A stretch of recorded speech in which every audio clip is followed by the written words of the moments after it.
أعوذ بالله من الشيطان اللعين الرجيم. بسم الله الرحمن الرحيم. الحمد لله الذي أنزل على عبده الكتاب ولم يجعل له عوجا قيما. والحمد لله الأول فلا شيء قبله، والآخر فلا شيء بعده، والظاهر فلا شيء فوقه، والباطن فلا شيء دونه. ثم الصلاة والسلام على سيد الخلائق أجمعين، حبيب قلوبنا وشفيع صدورنا، أبا القاسم محمد وعلى آله الطيبين الطاهرين. اللهم صل على محمد وآل محمد. أما بعد، فقد قال عز من قائل في كتابه الحكيم بعد أعوذ بالله من شر الشيطان اللعين الرجيم. بسم الله الرحمن الرحيم. ما أصاب من مصيبة في الأرض ولا في أنفسكم إلا في كتاب من قبل أن نبرأها إن ذلك على الله يسير لكي لا تأسوا على ما فاتكم ولا تفرحوا بما آتاكم والله لا يحب كل مختال فخور. صدق الله العلي العظيم. Allah subhanahu wa ta'ala says in chapter 57 verse 22, no misfortune happens on the earth or to yourselves except that it is recorded in a book before we bring it about. Surely that is easy for Allah, so that you may not grieve over what passes you by, nor exult because of the favors that He has given you. And Allah loves not any self-conceited boaster. عباد الله يا أيها المؤمنون ويا أيتها المؤمنات سلام من الله تعالى عليكم ورحمته وبركاته. So today's discussion is a continuation of the discussion around chapter 18, Surah Kahf, or the chapter of the cave. Now, tonight I'd like to focus on the third story in this chapter, which is the story of Musa alayhi salam and Prophet Khidr. Khidr isn't mentioned by name. That said, he is described in very lofty terms within the Quran. And the story, is relevant to us all. I mean, one of the reasons why I picked it is because it handles and it tackles a series of complex issues, and issues that I think we've all thought about in our daily lives, whether it's the problem of evil or theodicy, how to respond to calamities, how to interpret things that go on around us. Those are some of the things that are dealt with in this particular story, but perhaps even more relevant and even more interesting and relevant to all of you in this institution of learning is how this chapter deals with the question of knowledge and the pursuit of knowledge, and how we should all be humble in pursuing knowledge. Now, I think within this series, this is a series of role models within the Quran, and Musa alayhi salam is a role model in many respects. But I think today, first and foremost, the role model and the example that's being presented is one of humility in the pursuit of knowledge. So that's why I wanted to discuss this story, and that's the aspect that I will, inshallah, focus on. But before we delve into the details of this story, I want to say a few words, just by way of introduction, about the Quranic Musa alayhi salam. Who is Musa, and what is his status within the Quran? So he is a person who has incredible standing within the Quran. He is one of the Ulul Azm. So the Ulul Azm are the 5 prophets of constancy or determination, including Nuh alayhi salam, Isa, Musa, Ibrahim, and Prophet Muhammad sallallahu alayhi wa alihi.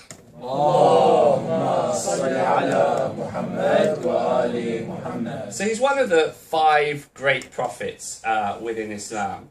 He's also, ask you all the question, who is the most often cited prophet within the Quran? Musa, actually. Musa by a long stretch. Musa is mentioned 136 times within the Quran, and that's probably about 3 times the number of Isa alayhi salam. So he's mentioned so many times. He's given the most real estate of any prophet. He's mentioned in around 35 chapters of the Quran. And if you had to pick a protagonist within the Quran, apart from the final prophet and messenger, it's a very difficult choice between Abraham as the father of the Abrahamic faiths and how he's portrayed as the father of the later religions versus Musa alayhi salam. And indeed, arguably, given the status of Musa and the number of times he's mentioned, some have considered him to be the key protagonist within the Quran. Now, his character and indeed the events that befall him within the Quran are spectacular. And his career as a prophet, I think we all know. So we know that he stood up to Pharaoh. We know that he rescued the Israelites from exile. He parted the sea by the grace of God and performed various other miracles. But perhaps one of the most telling things within the whole Quran about the status of Musa alayhi salam is that God spoke to him. And God spoke to him directly. He says, وَأَنَا اخْتَرْتُكَ يَا مُوسَى, and I have chosen you, O Musa. وَأَنَا اخْتَرْتُكَ يَا مُوسَى إِنِّي أَنَا اللَّهُ لَا إِلَهَ إِلَّا أَنَا فَاعْبُدْنِي وَأَقِمِ الصَّلَاةَ لِذِكْرِي. So God has this dialogue directly with Musa within the Quran. And these verses, I think, I'd urge you all to sit down and have a look at the verses within Surah Taha and just analyze and see the way that God subhanahu wa ta'ala speaks to Musa, and you'll see it full of a closeness in the relationship. So that is Musa. He is Kalimullah. The epithet that is given to him is that he is the person that spoke to God. So here we have Kalimullah, this person who is so close to Allah subhanahu wa ta'ala, who within this story humbles himself before Khidr and goes and decides to learn from Khidr. So that's the status of Musa alayhi salam. Now, getting on to the crux of the discussion today, I wanted to divide the talk into three parts. So firstly, briefly, I want to recap on what the unifying theme for chapter 18, Surah Al-Kahf is, and how the story of Musa and Khidr falls into that story, how it unifies the story, and we'll see what the purpose is. The second thing that I'd like to do is just discuss the narrative. So hopefully we've all read the story and we all know the story of Musa and Khidr, so I'll recount some of that. But there's also a story that's rich with mystery and illusion, as well as a whole host of imagery. And it's a story that has captured the imagination of writers and poets over the centuries. So we'll touch on some of that, but we'll only scratch the surface, inshallah. And then finally, and most importantly, what I want to do is talk about some of the practical lessons from this story. What are the key teachings? What do we take away? And I want to divide that into a discussion about knowledge and a discussion about qadr and how we deal with calamities that befall us. So with that somewhat lengthy introduction, let's recap the discussion that we had last time briefly with regards to conformity. So the idea here is that the Quran is a unified whole. Or in fact, why don't I ask a question just to take a step back? Why is it that the story of Musa alayhi salam is scattered within the Quran? We don't have a chapter of Musa. We don't have a chapter that starts, this is when he was born, this is what then happened, and this is the end of the story. Why is it dispersed in the way that it is?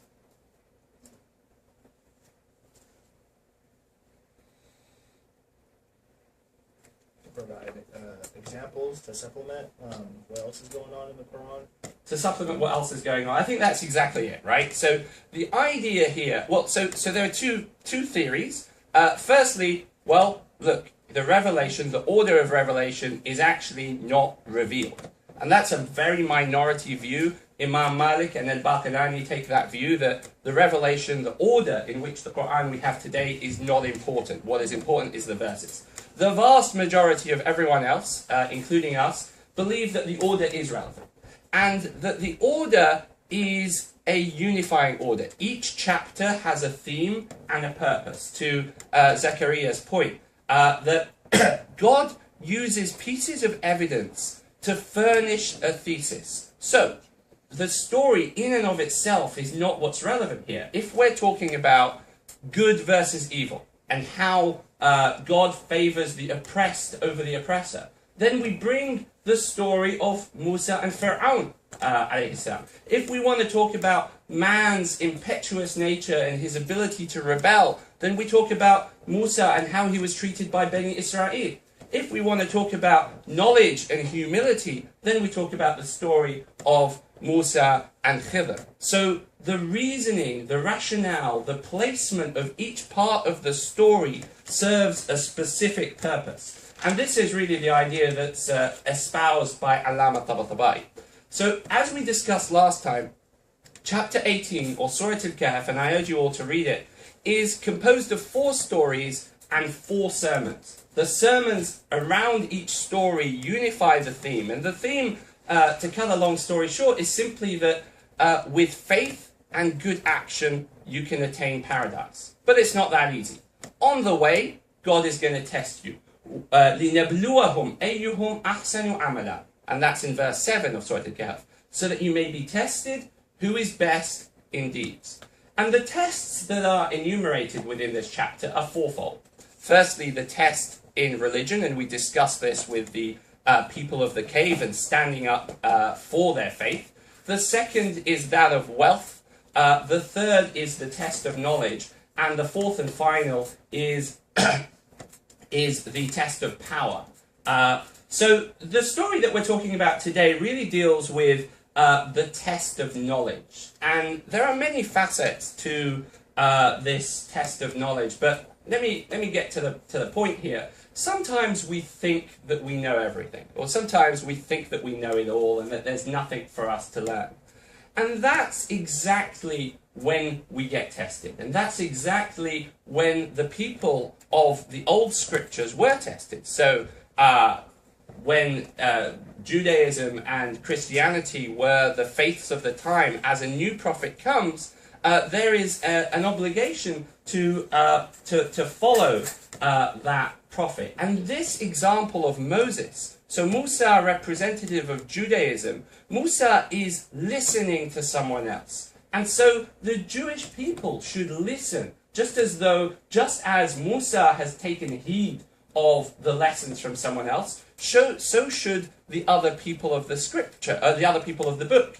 And verse 55, which comes just before this story, exactly paints this picture. It says, وَمَا مَنَعَ النَّاسُ أَن يُؤْمِنُوا إِذْ جَاءَهُمُ الْهُدَى. And what stops people from believing if the guidance has come to them? And this is applicable to all of us. It's not just a historic question. We all put up barriers against learning. And it may be because, the barriers are all excuses. Maybe the person who's speaking today is younger than me, and I'm not going to learn from him. Or maybe they're older than me, and there's just a generation gap. I might have great hair, but I don't think there's a generation gap. Maybe there's a generation gap, and I'm not going to learn anything. Or maybe I've got a higher degree, and that person hasn't. Or various excuses that people put in front of themselves in order to not accept wisdom and knowledge. This is not what the story tells us. The story tells us that no matter how high your rank is, you should be willing and open to learn. So that's the introduction and the recap as to what the theme of this chapter is. With this notion of purpose, let's now turn to the Quranic narrative. Now, I'm sure you all know the story, so I'll try not to labour on the actual events that occur within this chapter, but suffice it to say that this is one of the most dense stories in the Quran. As I mentioned, it's rich with real deep symbolism and inner meanings, but it's covered very concisely in only 22 verses of the Quran. And many details that we all know or think we know are omitted, including, for example, the name Khidr isn't mentioned. So, how does the story go? Purposeful. He is going to find something, and he says, I'm not going to give up. La abrahu. I won't give up until I find what I'm looking for, or I spend years doing it. O amdiya huquba. So he's looking for something, and he's really determined. And the backdrop and the context to this is something that we can get from hadith. And you can infer some of this anyway from how the story plays out. But let's take a moment just to give some of the backdrop from hadith. There are many different ahadith, and they're all along the same lines, and the lines are pretty similar to the extent that God told Musa, go and find this person. You'll go and find someone at the confluence of the two seas. At that point, you'll see a sign, and maybe that sign is a fish coming to life. At that point, you'll meet Khidr, and that person is going to be teaching you. You'll learn from Khidr. Now, that's the generality of the story. I think Bukhari mentions that Musa alayhi salam is standing in front of his congregation, and he gives them a lecture and says, and someone asks him, they ask him, look, who's the most knowledgeable person? So Musa replies, I am. And for that reason, God sends the angel Gabriel to teach him a lesson. Now, the Shi'i hadith from Imam Ja'far al-Sadiq is very similar, but subtly different. And that subtlety is actually very, very important. The difference being that at this point, instead of actually saying anything, instead of being asked anything, what happens is Musa, having parted the sea, having done all of these miracles by the grace of God, a thought came into his head. Literally just a thought came into his head that maybe, possibly, I am the most knowledgeable. And this is the hadith that Alama Tabatabai mentions in his Mizan. And there's nothing wrong with that, because having a thought is one thing, and the Quran even tells us that the prophets, and we can have a look in Surah Al-Hajj, that the prophets do have these thoughts, and these thoughts are thrown into their head by shaitan. Chapter 22, verse 52, if people want to look it up. So Musa didn't say, I'm the most knowledgeable. He literally just thought it for a split second. And so God sent the angel Gabriel, and who told him, go and find this person. So Musa sets out, and he sets out with his attendant, who is reported in the hadith to be a person called Yusha bin Nun. And they go off, and they pack some food with them, because they're going to go a long way, and they know they're going to get hungry. And apparently it's a fish, it's a salted fish, or dead fish, or whatever it is. So they go on their way. At one point, Musa alayhi salam gets tired and rests, and then they continue. And then Musa asks, and this is Quranic, Musa asks his attendant, I'm hungry, let's have our food. And at that point, Yusha bin Nun says, you know what? I forgot that the fish came to life. Now that, to me, seems extremely odd, right? This is a very odd story. That what happened was that Musa, apparently, according to the hadith, was asleep, and at that point in time, Yusha bin Nun saw this miracle. And it's described as something marvelous, although it doesn't say that the fish comes to life.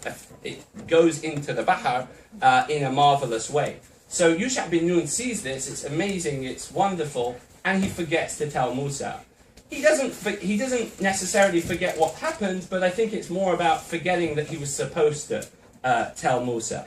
And that was the whole purpose of why they went. Now, if I was Musa, I'd probably be a little bit annoyed. But Musa shows incredible patience. And he responds and he says, قَالَ ذَلِكَ مَا كُنَّا نَبْغِي. That was what we wanted. No, oi, you shouldn't have done that. That was really bad. Why did you forget? He just says, ذَلِكَ مَا كُنَّا نَبْغِي فَارْتَدَّ عَلَىٰ آثَارِهِمْ قَصَصًا. That's what we wanted. Let's go back. So they go back. So as they go back, they then find this person who's described in the Quran in extremely lofty terms. فَوَجَدَ عَبْدًا مِنْ عِبَادِنَا. They found one of my servants. So again, that's a closeness to God.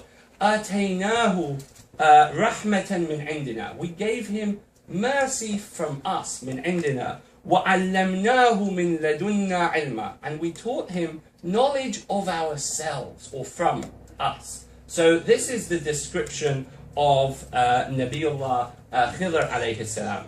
Now, just a quick side point on Al-Khidr. there are some people who, the minority of people believe he wasn't a prophet, but the majority of both the Sunnah and the Shia believe that this person was a prophet based on both hadith as well as the way he's described in the Quran.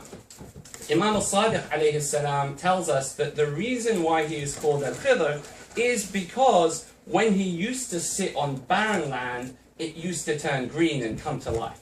So that's the rationale for why he's given this title or this honorific epithet. And we believe, as do the Ahl Sunnah, that he is still alive, or that he was afforded a long life. Al-Bayhaqi, the 10th century Shafi'i scholar, mentions that in one of his books that at the funeral of the Prophet, peace be upon him, and his progeny, Al-Khidr was present, and the only person that recognized him was Imam Ali alayhi salam. Now we of course believe that Al-Khidr came and spoke to many of the prophets as well as the Imams. What is Dua Kumayn known as? Dua Khidr, because it is thought that Khidr alayhi salam was the person that recounted it to Imam Ali, and that is how we have it today via Kumayn.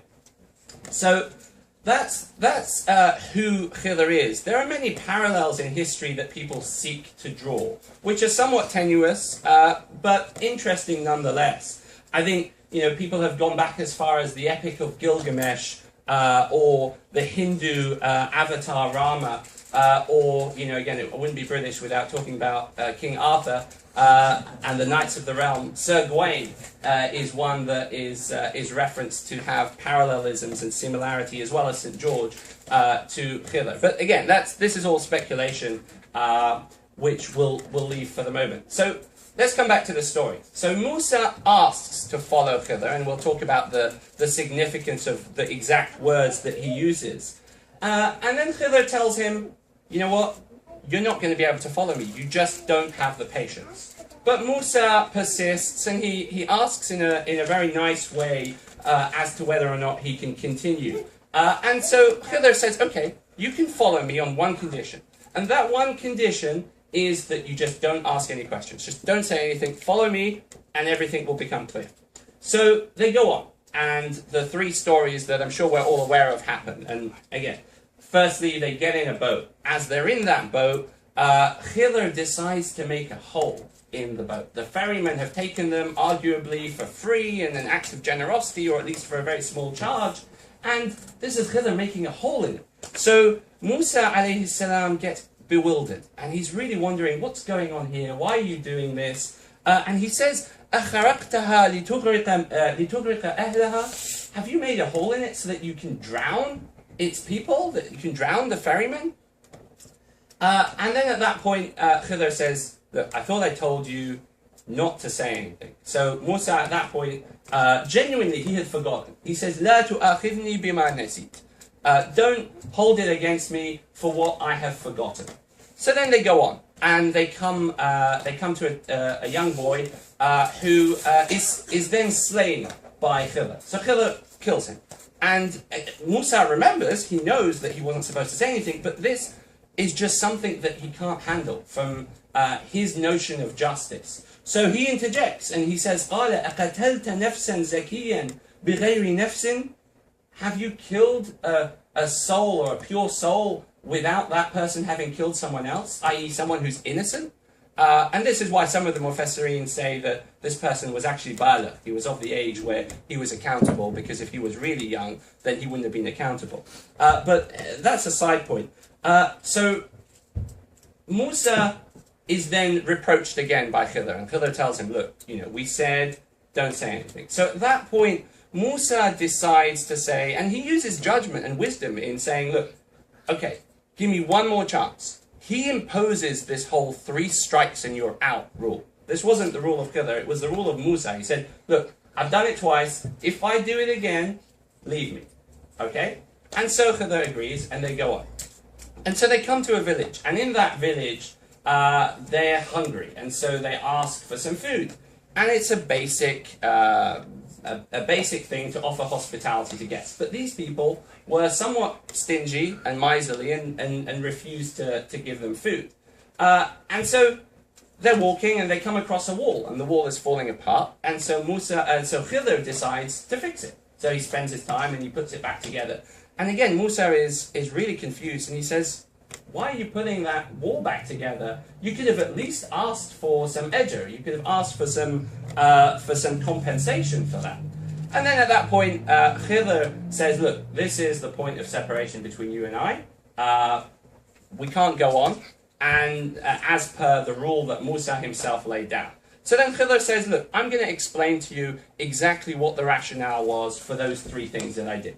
For the first, I made the hole because there was a tyrant ruler, and that tyrant ruler was taking and capturing and seizing every fisherman or every ferryman's boat. And so I made a hole to protect it, because when the king's men came, they'd see a hole in it and they wouldn't want to take it. For the second, the parents of that child were faithful. And the child was going to be ungrateful, he was going to be problematic, and worse still, cause harm to the parents. And so we wanted to replace that child with another child, is the term that he uses. And then finally, in terms of the wall, well, the city was stingy. The wall, beneath the wall, there was a treasure, and the treasure belonged to two orphans. And so he fixed the wall in order to protect the wealth of the orphans, so that when they grow to an age where they can actually make use of that wealth, it would still be there. So that's the explanation. So now that we've covered the story, let's look in a little bit more depth as to what some of the guiding principles are. And again, as mentioned, I'll divide them into two parts. One is the question of knowledge, and two is the question of qadr. So, with regards to knowledge, and I think we can take most of the things out of just one verse, we can extract about 5 or 6 points at least about knowledge. Maybe if I throw the question out to start with, what do we learn about knowledge from this story?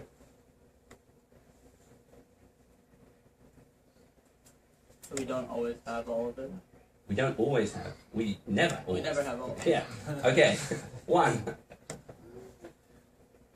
What else do we learn from a knowledge perspective? I think that sometimes we're not always ready to take in the knowledge. Definitely. Sometimes we're not always ready to take in the knowledge. And I think, that's not one that I have here, so it's a great point. Musa showed that he realized that, which is why he gave himself the 3 strikes and I'm out rule. He took a step back and said, look, maybe I can't actually handle this. So that's a great point. Anything else from a knowledge perspective?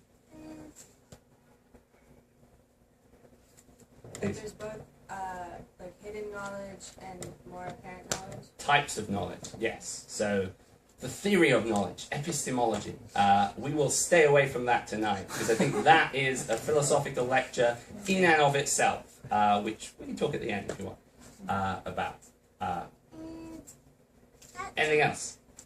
Kind of the idea that I had was sometimes we don't learn the lesson until much later after the fact. So it's kind of these events were unfolding, and then some of the events were pretty shocking, but then you kind of learn afterwards. The truth is revealed, so to speak. So don't judge an action until you sort of understand the context, maybe. Sure, but that still would be hard to do given what was going on. Okay. Okay, well, look, all great points. Let me share with you some of the points that I reflected on.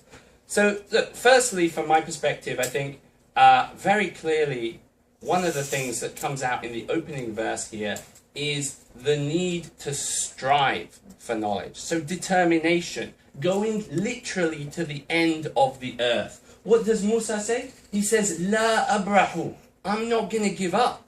He's determined to learn. He's persevering. La abrahu hatta ablugha majma' al-bahraini aw amdiya huquba. Or it takes me years. I'm not going to give up until I get to this place, the place where the 2 seas come together, or I'll spend years doing it. So this is determination. This is his willingness to go out and seek knowledge. And this is a basic Islamic requirement for us all. It's no surprise that the first revealed verse in the Quran is Iqra, or read. this idea that knowledge and learning and reading is incumbent upon all of us, and that secondly, that the Prophet, peace be upon him, tells us to seek knowledge from the cradle to the grave. That's the first point. The second point with regards to knowledge is that learning from someone isn't dependent on status. It doesn't matter who that person is. It doesn't matter if they're more important, if they're higher status, if they're older, younger, better, whatever it may be. There is no status with regards to who we learn from. And, you know, that's obviously seen in this story, but it's also seen by our Prophet, peace be upon him, and his progeny. He says to Jibra'il, he says, Ya Habibi, Ya Jibra'il, Ilni. Oh, my love, oh, my dear Gabriel, give me wisdom, give me knowledge. And this is the best of creation speaking to Jibra'il, who is lesser than him in status. But this is how our prophets and messengers have taught us in terms of how we go about learning. The third thing that we can extract from this verse is the approach must be humble. So again, this is Musa. He didn't say "Allimani mimma ullimta rushda." He didn't say "teach me." He asked permission. Again, he didn't have to ask permission. He's of a higher rank, but he asked permission. He says, "Hal attabi'uka." May I follow you? And not just may I accompany you, may I follow you? You know, so he gives one the status of leadership and him the status of following that person. Hal attabi'uka. And that's humility, as well as him complimenting Khidr's knowledge. So he says, Hal attabi'uka ala an tu'allimani mimma ullimt. I.e., may I follow you so that you can teach me of what you learn. Not what you learn, not all your knowledge. I want to learn some of your knowledge, a small amount of your knowledge, implying that Khidr's knowledge is vast. And this is the way that we should be respectful to those who teach us even a slither of knowledge. We have to be humble and respectful and grateful towards those people, and that's the what's shown. Again, this same verse, what else does it tell us? It tells us that knowledge has a purpose. We should seek knowledge for a purpose, not just intellectual gymnastics. هل أتبعك على أن تعلمني مما علمت رشدا. Rushda being for guidance. May I follow you? هل أتبعك, so that I can learn from your knowledge, so that I may be guided. So that's the other thing to take with regards to knowledge here. Rushda, the idea that it's for guidance.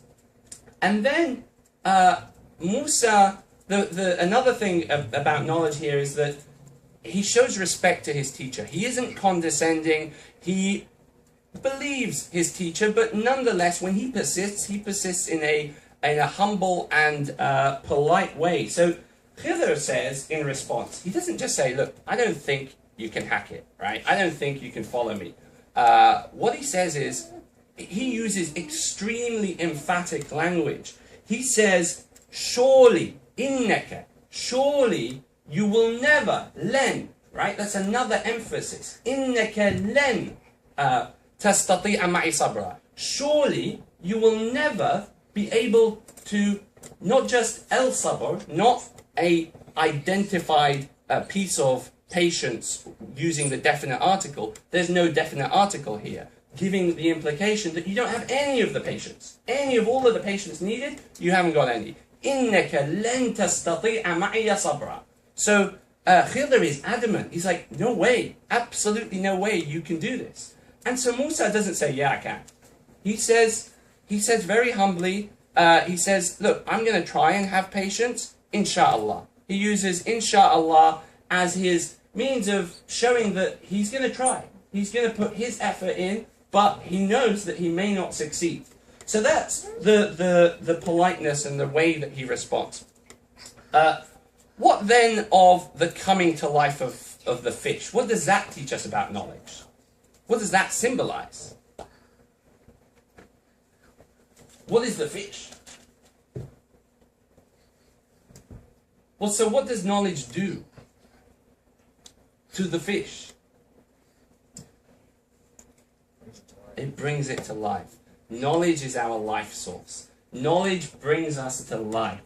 And this is not subtle imagery. It's really, really striking imagery. And again, this is the same imagery that the name Khidr has. So green is associated and symbolizes prophethood. It symbolizes piety. It symbolizes paradise. A few verses earlier in Surah Kahf, we're told that the people of paradise, يَلْبَسُونَ ثِيَابًا خُضْرًا, they're wearing green robes. So it symbolizes paradise, but also it symbolizes life. And this is the hadith that we're told, that he sits on barren land and it comes to life and it becomes green. So knowledge is a life source.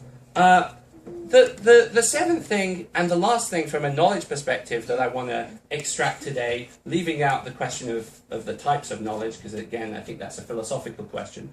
The most important and striking thing, for me at least, is that no matter how much knowledge we have, it's only a small amount of knowledge. So no matter how much we know, there's so much more to know.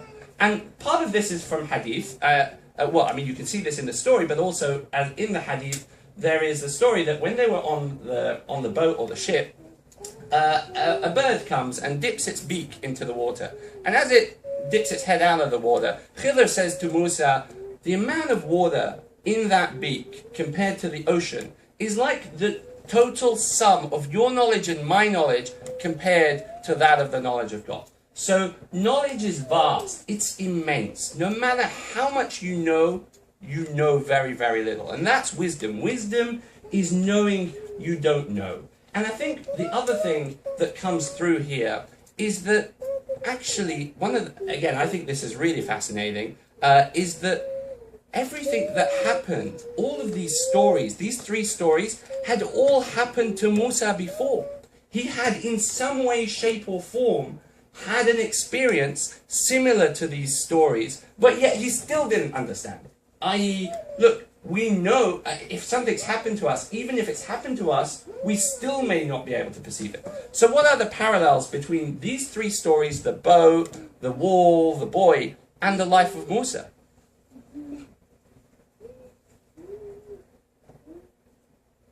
Again, when I read this, I was really intrigued. So, firstly, okay, you have the boat. The boat is why does he make a hole in the boat? Because there is a tyrant ruler, and that ruler wants to wants to get rid of all the boats. So what did Pharaoh want to do? He wanted to kill all the firstborn children of Israel, right? So the boat are the people of Israel. So what does Khidr do? He makes a small hole. And he makes a small hole. أَخَرَقْتَهَا لِتُغْرِقَ أَهْلَهَا. Did you make a hole so you may drown them? He takes a calculated risk, right? He doesn't drown them, but they're at risk of drowning. Who was at risk of drowning when they were born? Prophet Musa. Who put him in a basket? His mother put him in a basket and put him on the River Nile. So again, Musa alayhi salam is put at risk of drowning for a higher purpose, for a reason. That is the parallel there with the first story. The second story is relatively obvious. Musa kills someone within the Quran. He kills the Qibti, the Egyptian. And again, there's a killing here. The third story is a story where there is unconditional, there is giving without wanting anything back. So he fixes the wall without asking for ajr. Within the Quran, there is a story of Musa alayhi salam where he finds the daughters of Shu'aib and he gets water for them from the well. So he provides for them water without asking for any money or any recompense. So those three stories really resonate, or should resonate. So effectively what it's telling us is that even though you've been through things that are very similar to this, you don't get it. You don't know. And there's so much more for you to know. And look, I mean, I think we can look at these three stories in multiple ways. I think some of the more batini tafasir, which again, I don't want to dwell on, but they're interesting insofar as they don't contradict the zahir. I think we can think about them. I would take them with a grain of salt, but some of the more irfani mufassirin say that the boat symbolizes the bodily form. We need to make a hole in it, we need to weaken it so we can strengthen our soul. The person that was killed is al-nafs al-ammara bis-su', the soul that commands to evil. And then finally, building a wall without asking for ajr is the same as performing our worship, performing our pillars, and building this solid basis for Islam without want or desire for paradise, nor fear of hell. So that's just some of the more symbolic interpretations of the three stories. The last part that I want to talk about, and I'm probably coming to time, and I was told that I'd be heckled if I went on, is the question of Qadr and calamities. And again, I'm just going to scratch the surface here today and take it from a Quranic perspective rather than trying to elaborate from a philosophical perspective, which I'm not qualified. So, from a Qadr perspective, the first thing to say is what this is not about. This is not about taking the law into your own hands. No one can justify going and doing any of these things, can justify doing any of the first two things because this is in the Quran. No, Khidr is a prophet of God, alayhi salam. He was ordered by God, and in this way, he is acting as an agent of God's will, just like the angels. So let's put that aside. But in terms of the learning points, I think, touching on what Zach said, perhaps one of the most poignant things is not to judge things based on outward actions. We may not have all of the context. Musa's concept of justice differed and clashed with that of Khidr because he didn't understand the context. But in all three cases, and I think this is the learning point for all of us, in all three cases, God showed favor upon the people that had something bad happen to them. God rewarded the believers not just in the hereafter, but in this life. If only they would have the patience, and they did have the patience, if only they would have the patience to see that the things that befell them from calamities were actually for their good. Let's look at the first thing. So God takes the side of the oppressed. The masakin, as they're described in the Quranic verse about the ferrymen, they're poor. They're having to work, they're getting little money, and there's a tyrant ruler. And God protects these people using the very vehicle of their generosity. So they give Musa and Khidr a lift, a ride, some say for free, some say for very little money, and they're generous. And so God decides to protect them using their vehicle of generosity. And, if you're the ferryman, you'd be upset. You'd wonder, what's going on? Why has this happened to me? And things like this happen to us all the time. I fell off my bike a couple of days ago, and maybe it was because I wasn't wearing the ring, but I fell off my. This is for Zach. I fell off my fell off my bike, but maybe it was because God was protecting me from something else. Maybe if I would have carried on, something worse would have happened. Maybe it taught me a lesson. We need to look at some of these calamities in a positive way. We all have instances where we lose money. We have financial distress. Or maybe this is going to stop you from losing more money. Or maybe losing money is a good thing.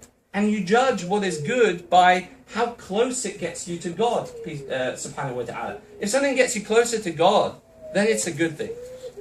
The second part of the story is, it's the hardest thing for anyone to imagine. And some of us are parents here. And if a child dies, it's very, very difficult. It's a really hard thing for the parents to put up with. Now, لا يكلف الله نفسا إلا وسعها. God doesn't put a strain upon someone unless they can burden it. These parents were described أبواه مؤمنين. They were believers.